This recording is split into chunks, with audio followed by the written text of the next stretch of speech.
Hello and welcome back to Beau My God. I'm your host, Beau Bradley. My pronouns are he and they. This episode is going to be a fun one, of course, because why not? But not only are we going to be dipping into music this episode, we're dipping back into not only the queer community, but the local community of Seattle. Yeah, it's awesome to just have queer conversations and really excited for all the other ones we've had. And I'm really excited for the one today. So let's jump into it. Today's guest is Seattle based singer and songwriter Jeannie Rak. Pronouns are she, her. Jeannie is a Seattle based singer songwriter who cut her teeth as a busker at Pike Place Market. She grew up in Bangkok, Thailand, learning to sing in choirs and during long car ride sing alongs with her mother and siblings. A former public school teacher, Rock is pursuing a lifelong dream and yearns to play live, intimate shows again soon. So here we go. Jeannie, I'm so excited you're here. So I guess the first question I have is that you shared online that you learned how to sing in choirs and during car rides with your family. And I'm curious, what started your love for music and how did you decide that this is something you wanted to do? Yeah, my strongest memories of music are from my mom. So what's really cool is we went to school in Bangkok. That's where I grew up. And we attended the same school that my mom worked at because we went to essentially private international schools, which are usually very expensive. But my mom quit her career to become the secretary at the school so we could go to school for free. But that meant piling into the car at like 5:30 in the morning, every morning with her, and all of us driving to school with her and then driving all the way back. And so what I remember clearest is being in the car and her playing her favorite records or favorite CDs and us singing along to them. So that's like, if anyone asks me what my earliest memory of singing is, it's like in the back of this like dusty old Toyota, like in the hot car. It's like tropical, really trafficky Bangkok. And my mom's singing and I'm singing and my little brother's singing. And I think that that is what sparked joy, like in terms of music for me. It was just a fun thing. It wasn't a learned thing. It was just like oh, look, this is just the thing we do. Mom just likes music. And so I guess I like music too. That's awesome. And you also play guitar, I think. Yeah, I tried so many times as a kid to pick up the guitar because my mom always played a little bit. My dad actually played a little bit too, but it wasn't until I was 15 that it sort of clicked. I had taken piano lessons until I was about 10 years old, and then I quit because I was like, oh, I don't like this anymore. But yeah, 15 years old, finally picked up guitar, and I was like, oh, okay, I guess I can do this now. Whether it's because like my fingers were long enough, or I just had developed my prefrontal cortex to some degree, you know. Yeah. Instruments is hard. This is probably really random and I probably won't actually put this in the podcast, but my pinkies are bent a little bit. Okay. Yeah. I grew up playing the piano and I've always had a problem like reaching keys with my pinkies because they don't bend that way. And right. Like when you're in trouble for like not practicing or not. I'm like, I just can't reach it. Like my pinky is literally bent. Like I don't know what to tell you. I admire like kids, like, you know, 8, 9, 10-year-old kids that learn to play the guitar. I'm like, how are you doing that? I don't understand. Yeah, it's a pretty like complex instrument because you have to memorize where you're holding both of your hands instead of, I don't know. It's very subjective, I guess. Yeah, well, because I play a little bit of both. You know, I was gonna say that unlike the piano, the guitar is not symmetrical, right? There's no repeated like 1, 2, 3, 4, 5, 6, 7, 8, 1, 2, 3, 4, 5, 7, 8, the same way there is on a keyboard. But the piano can be asymmetrical too, especially the way we've designed, right? What the left hand tends to do, what the right hand tends to do. Very Bit true. of a tangent. No, I love that. This is so cool. I've also never had the chance to like really talk to someone about music before and like listen back to it or ever have it be any kind of conversation besides just like, oh yeah, cool, I play that instrument too, you know, like that kind of thing. So this is really cool for me, I think. Totally. Wait, what do you mean you haven't really had the chance to talk to people about music before? So I am like kind of this weird person in that once I hit puberty, I think the internal struggle that I was facing with gender and all that kind of stuff that I just had really repressed. I kind of just like repressed a lot of my personality and like my interests and the things that I liked and did and just kind of tried to blend in as best as I could. And so I think band is one of those things that I stopped doing after middle school. to put more effort into sports and things. And also because I had a really terrible relationship with my middle school band teacher. Oh my gosh. So all the way from elementary and middle school, I played saxophone. And then we didn't have enough people playing clarinet. So my band teacher blackmailed me in middle school with my grade into switching instruments to the clarinet. And my parents were like, oh yeah, sounds like a great idea. And I'm like, no, this is terrible. I don't want to play this instrument. Like, why is manipulation okay when it's like for my grades or whatever? Seriously. And it's like, also, why do I have to get a bad grade because I'm playing an instrument I want to play? Like, it didn't make any sense. But I digress. Anyways. Yes, I understand. Yeah, but so it's just, music wasn't something that I guess really was externally a part of my life after like that age, I guess. Yeah, it's funny because I'm not a good example of this, right? But I know there are folks who love music, like love to consume it, love to be surrounded by it, but don't produce it sometimes because they don't feel comfortable expressing themselves or putting them out there in that way. And there's nothing wrong with that. I don't think that we need to shame people for being like, oh, you just need to be brave. Like, that's such a weird thing to say to people, you know? It's like, well, no, everyone figures out in their own time and in their own way to sort of either find creative outlets, whatever that means, right? Like, use whatever battery of creativity they have stored up, or to make themselves a spectacle of some kind. Like, why does it matter how you choose to do that? Why is it about bravery? Why is it about how extroverted you are? You know, it shouldn't be that. And so the way we get to sit at home now, especially during the pandemic, and like the number of people that have come out of the woodwork being like, oh, I do this thing too, I also do it from the comfort of my house, is so cool. That's awesome. Yeah, that's so funny. I never thought of it like that. And also just the fact that like music has been such a big part in my life, as far as, like you said, consuming it and listening to it. And it's like, whenever I take my time personally to like sit alone and process, I'm always listening to music. When I'm working, music in my headphones. It's like, it's my white noise. And it's also just like something that I use to process feelings. And I feel like it's a really important thing that a lot of people use it for. And just thinking about how that has been during the pandemic is interesting. You know what's funny though, is that one of the things I have to admit, and I haven't actually like said this out loud, I've thought about it a lot, is that like, despite being a musician who really likes to produce music, and music is like this cathartic way for me to organize my thoughts, I don't listen to it as much as I realize other people do. Like, there are people that I'll meet that are like you, that are like literally listening to music all the time. Like, they have an artist or a song or a playlist for every mood. Like, first thing you do before you go for a walk is put on earphones and go. First thing you do when you get into the coffee shop when you're working as a barista is you turn on like, you know, the speakers and things like that. I'm not like that. Like, I didn't realize that there's like a whole nother degree of music consumption. And I, as a musician, am just not. I wonder. I don't know what with, like, that means. Or maybe. I don't know. It'd be interesting to, I don't know how you would find that out, but it is an interesting thing to contemplate. Yeah. And speaking of which, you weren't always a musician by trade. You Correct. were a teacher before. How did that transition come about, and what inspired you to follow through with that?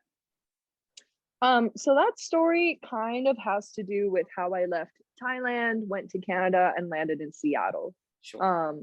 So briefly, I graduated from high school in Bangkok and attended college in Canada for 4 years.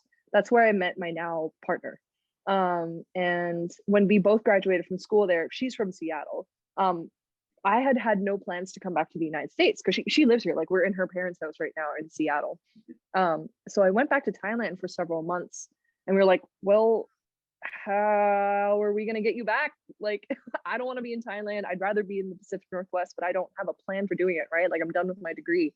So I was like, screw it. I'm going to go back to school. It's the easiest way to enter the United States, you know? And so I just sort of picked teaching as a thing. It had always been sort of in the back of my mind that I could be a teacher. I'd been a tutor and things like that. I feel like most college kids go through that phase of like, oh, I can teach people things. I can be an influencer. And because I went to liberal arts school, I hadn't specialized into a particular subject.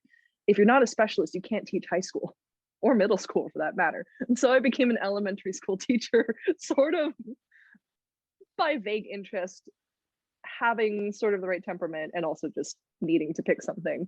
And so I did it for a couple of years, and it was the hardest thing I've ever done in my entire life. I could spend hours talking about just that. But of course, then I was like, I reached this point where I was like, I'm young and I've got some money saved up, and I think I need to try out this other thing before I move on. I was like, there's no better time than now to try and become a musician. It sounds so absurd because everyone's like, you got a master's degree, you're earning money, you're like got a career, what are you doing? I'm like, I was so burnt out from my last teaching position that I was willing to pick anything else. So that's how I landed in Seattle as a musician instead. That's so funny. And so in Seattle, you have been a busker at Pike Place. And I was wondering, for those that aren't from around here, don't know exactly what that is, if you could explain that. Yeah, so I didn't realize that busker wasn't a worldwide term. I don't know why I knew it. But it's synonymous with street musician or street performer. So cities around the world have different systems for how permits are handled, for example, or what you're allowed to bring out onto the streets. So generally speaking, in Seattle, you can sit on any sidewalk and play music and earn money. And I actually did that first. I was playing around First Avenue under the viaduct when it was still a thing, right along the waterfront. Terrible idea. It was way too loud. And then I was like, I was just so scared to enter the scene that is Pike Place, because it's one of the most iconic features of that market, right? Is you have the fish throwers, the flower people, and then you have the buskers. I honestly, it was because there was another gay Asian woman that I had seen in and around Seattle for years. Her name is Carly Ann Calbero. You should probably talk to her sometime. And she, I became friends with her because I was just like, I would see her every once in a while and listen to her playing music. I bought her a cappuccino one time, very randomly. And it was just seeing another person who looked like me, right? Representation matters quite literally. And I was like, oh, I can do this. And I won't get like, I don't know, knocked about or like chased out of somebody's spot or that kind of thing. So I looked into getting a permit. It's very easy, $35 for the entire year. You apply at the office. There's no audition or anything like that. You just have to agree to a certain set of rules.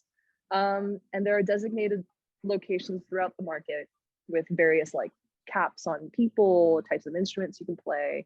But other than that, it's pretty easy to just show up and play some music. That's awesome. And are you still doing that? I haven't done it since the pandemic started. Makes sense. But how long have you been doing that before the pandemic hit? Let's see. I stopped teaching the summer of 2019. But I actually, for a while, because I'm not American, it's going to keep going back to Thailand, even if I don't want it to. Because I'm not American, there have been several issues with my work permits. So while you're applying, there's this weird period where you're just stuck in limbo.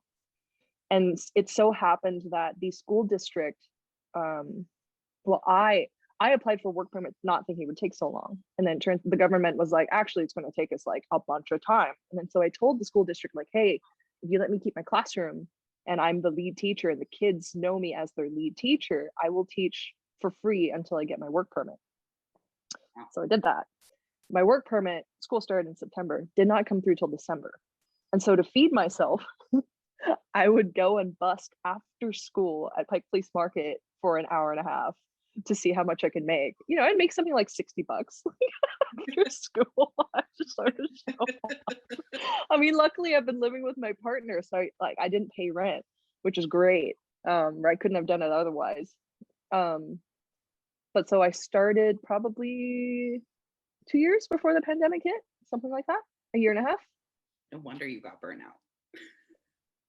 Dude. I could talk about, it's like a whole nother set. Somebody interview me about the public school system in America, please. A very worthy topic. Right.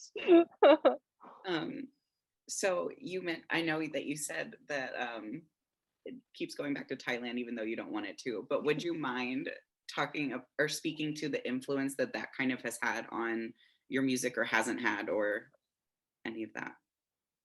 Yeah, I think my answer may be somewhat unexpected but not uncommon in that because I grew up in that international school system, like I told you, my first language has always been English.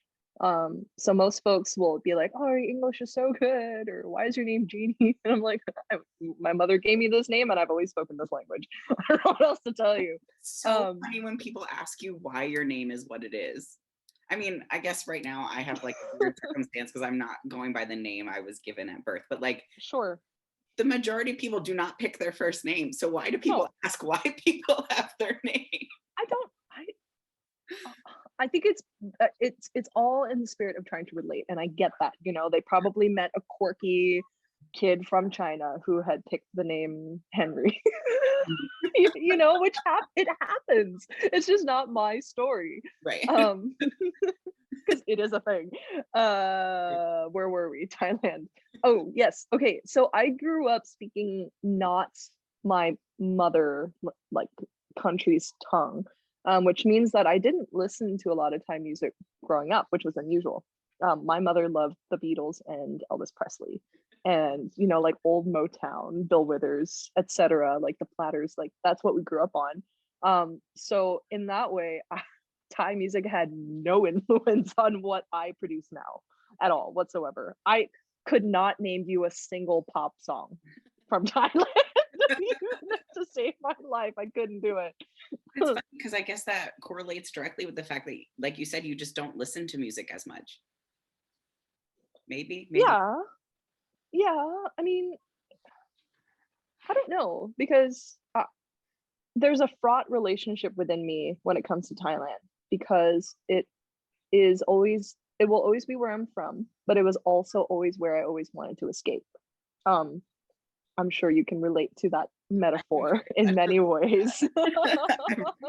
Somewhat ironically. Yes. I grew up feeling like I didn't belong. I'm not that tall, but I'm 5'8", which is very much above average. I'm a big girl. Like I'm big. I grew up with my dad telling me I was always overweight. I'm like, okay, Dad. I present masculinely, which I didn't start doing until I was free to do so when I was, had finally moved to Canada. I'm gay. Like, when are they going to get to that part? Like, yeah. So it was always a country that I loved, but never felt like I could truly just like be a part of. So I don't know how much of it was a conscious decision to not listen to Thai music, whether it was like, oh, it's just not what my mom listens to, so why would I listen to it? Or like I hear that and it sounds nice, but it's not a part of like what makes me feel happy or comfortable, and it's like this dissonance that I would have avoided, much like the women's department in a shopping mall. Like, would have gone there. Accurate. It's funny. So what, now that we have broached the subject of you being queer, but I know we did already, but what influence, besides maybe the fear of like putting yourself out there at first in Pike Place specifically, but like how has that impacted your music or your presence in the music world? Only in positive ways, I'm happy to report. Unless, big monumental things happen in the news that reverberate through everything, which is social media, etc., because it's the spaces we inhabit these days, right? Like the Pulse shooting is really hard, for example, and every year in October when it's coming out day, I'm like, do we have to do this again? Like, okay, I guess so. It's a happy thing, but it's also like a lamentable thing. But otherwise, only in positive ways. I have been forced, like many people, to reckon with the idea of having a social media brand if I'm going to succeed. But everyone's always been just be yourself. And my producer is so great about it. He's just like, why would you pretend to be anything other than who you are? You're not going to be able to keep up a ruse. So if you're like a gay chick from Thailand, like lean into that. And I've done nothing but that, and one of the tricks I learned was you can follow hashtags. Did not know that was a thing until last year. So I'll follow hashtag queer musicians throughout Instagram and just discover people, which is so cool. And they'll discover me as well. And I've already made friends in like Chicago. I'm like, hey, you're gay. Can we be friends? It's like that meme where they're like the two people looking at each other from the side. I'm like, are you Are you like Yeah, and it's like this nationality we all belong to. It's like, okay, we can be friends now. yeah, it's so cool though, because I think, at least to me, the coolest thing about the queer community is that it's so intersectional, that it's Mhm, like prevalent through all different facets of society and all different places geographically. And I just, it's like so, it's like the only subgroup of people that has roots everywhere. mhm, mhm. So I just, Yeah, yeah, it's cool. it's like I'm a lot of different hashtags, but one of those hashtags is queer musician, you know? And it's like we can all have this hashtag, but what else you got? But by default, you're my family because you're queer. Yeah, it is. Mhm, Yeah, that's so funny. So moving on to your personal like music, you have two songs out on Spotify right now. The first mhm, one released on February 15th of this year is Heartbroken. Can you tell me how you came to pick your first single? And it's an original song. mhm. Did you kind of foster the song with the intention of it being your first single, or how did that whole process work? So I hired a producer named Amit, and he has been a game changer. Um, but what we do at the beginning of every like, hey, let's make a song is I'll play most of my repertoire to him, and he'll listen to the music with me. And basically, he'll just like watch me perform. It's really cool, actually. He'll watch me perform, and with Heartbroken, he was like, "You feel that one the most." And like I was like, yeah, I do. and it was a well-crafted song as it was. I wrote it in 2014, so a long time ago. I've kept it in my back pocket for a long time. I was at my most productive in college, as most of us are creatively. uh so yeah, he was just like, this is the one we're gonna do, but you need to go and write a bridge because it had no bridge. As with a lot of my songs. So we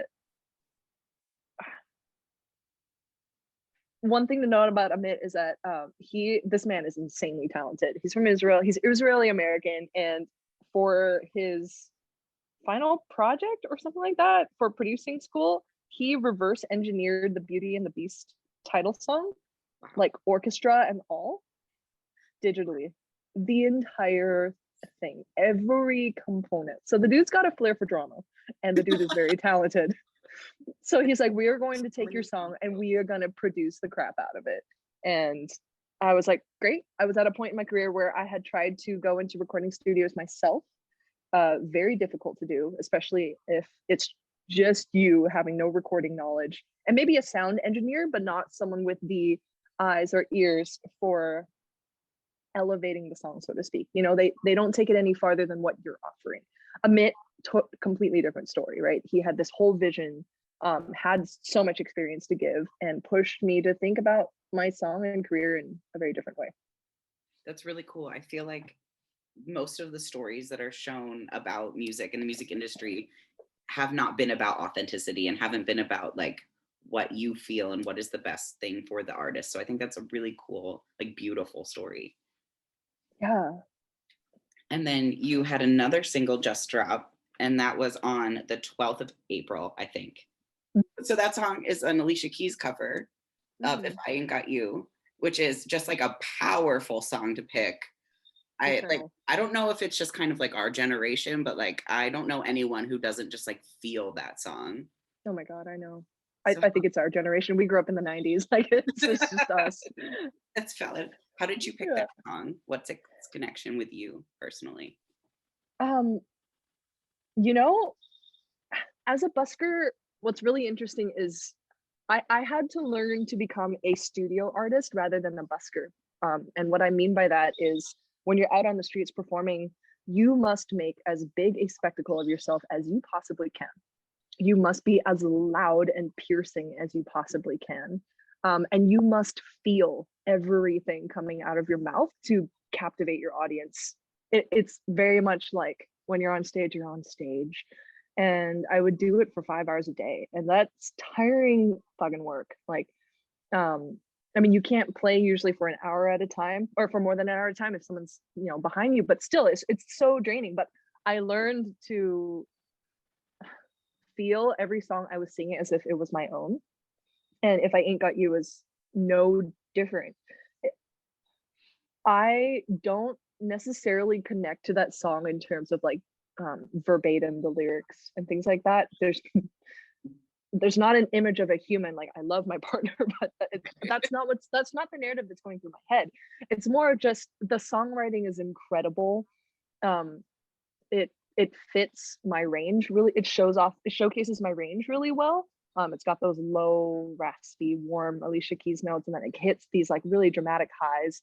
And both my producer and I just thought that it would be a really cool way to sort of prove that I've got the chops. It's such it's like if we could pull it off, essentially. It was like, if you can do this, Jeannie, like people are gonna think you're a good singer. Which is weird to say, but I learned when I was busking that if I would play my own original music, people wouldn't tip me quite as much, even if the song was freaking epic, even if I was belting the highest notes. But if I played a song that was familiar, say Adele, people have a reference point for, oh, that's an Adele song. Adele's a good singer. Does this person measure up to Adele? Okay, she does. Great. Let's tip her.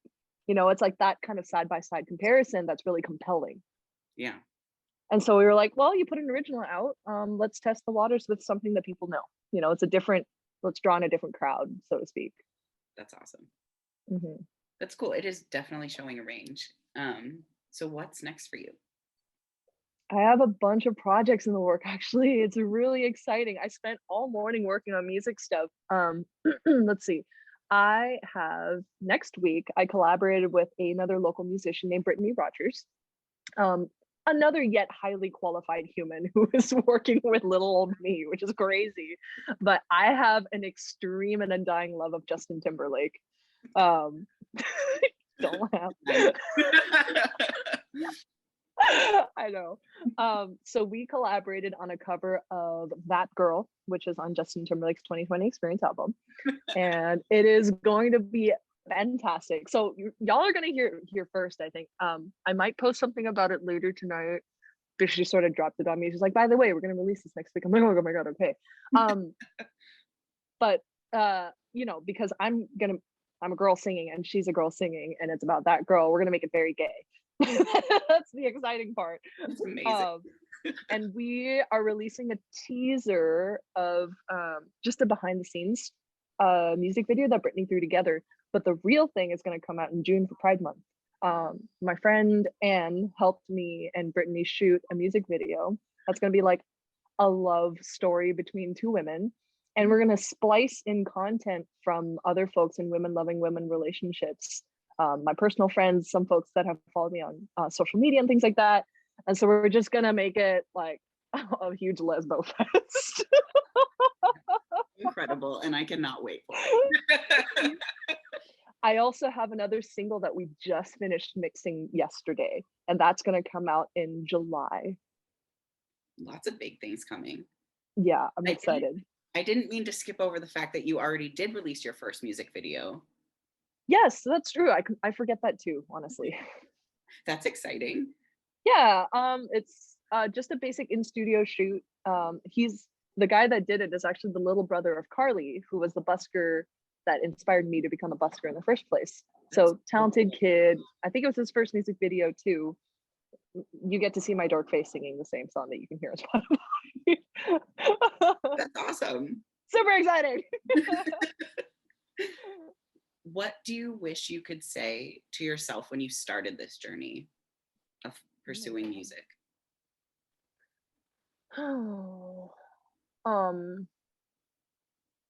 The biggest obstacle to pursuing something like this, I think, is an imposter syndrome that comes from unrealistic expectations. Because you're going to look around and you're going to think that you're not doing it right. But that's because you are putting way too much pressure on yourself. It's funny that you said that I've become a full-time musician, because that's not the only thing I do. I have a video on my page that's essentially like, I don't know, a single musician who doesn't have a day job or side hustle of some kind, because this music doesn't pay the bills and my producer costs money, So I would have told Jeannie, 2.5 years ago, like, you're going to be okay. Got a bunch of money stashed away. Find something that, pays the bills, lets you eat, and the music will come. Like, you love music and that's never going to go away, just remember to leave that space open so that music can happen. Because yes, music is a thing that you sit down and do, but music also needs space to breathe, and you need time off, and your soul needs to be happy, and you need to not be exhausted from your day job to produce, you know. And I know that that's easier said than done, but yeah. That's awesome. I love that. Yeah. That's so cool. What also, sorry, similar question, but what would you say to other young musicians or young queer folk who might not feel like they have the confidence to express themselves through art? Specifically for queer folks too, because that's important to me. I do want to speak to that. Well, actually, I would bring it back to my producer, and some of the advice that he's given me is he has been really clear about success not meaning achieving popular acclaim. Not everyone has to love your music. You find your niche, you find your followers, you find your super followers of like a couple thousand people at most, you know, and then you can make a living off of that. He's like, don't try to be Ed Sheeran. No one is Ed Sheeran. The market is oversaturated. Why make music like that anymore, right? So we now live in a world where everyone can produce music, everyone can upload music. People think it's such a big deal that my music's on Spotify. I'm like, a dumb can put music on Spotify. You pay $35 to this distribution service and they pop your music up whether it's good or not, you know, or whether you think it's good, whether other people think it's good. Awesome. Anyway, so that means that you get to make what you want to make. And someone will love it, which is so cool. And I didn't know that. You know, I chase this ideal of perfection still when it comes to my vocals, but I've had to slowly let go of the idea that I can like engineer the perfect song, because that doesn't exist, right?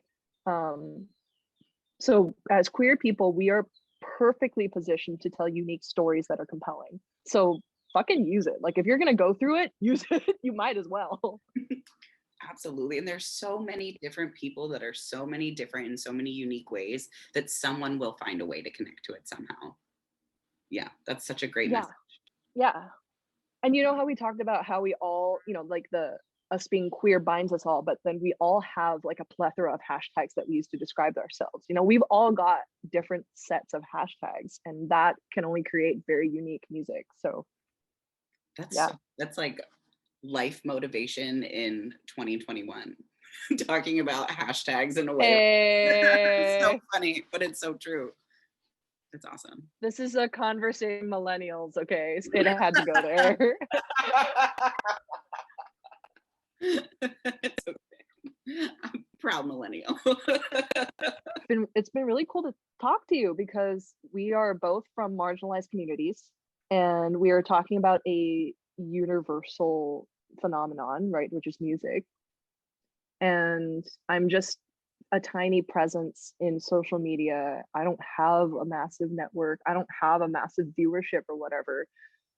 And yet we talk about important topics and topics that deserve to be, you know, that we need to hold space for. Who knows who's going to watch this video? For sure.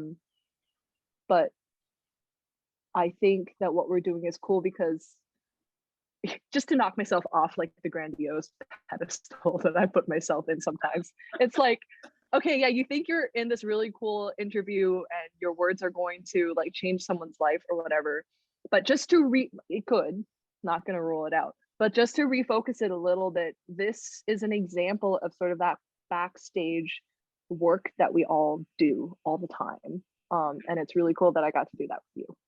Yeah, this has been an incredible conversation. I've really enjoyed chatting with you, and I'm so glad that it's recorded so that we can like not just go back to it, but like it'll be useful for like, I don't want to say years to come, but like for the future. Yeah, I hope so. Yeah, definitely. Great.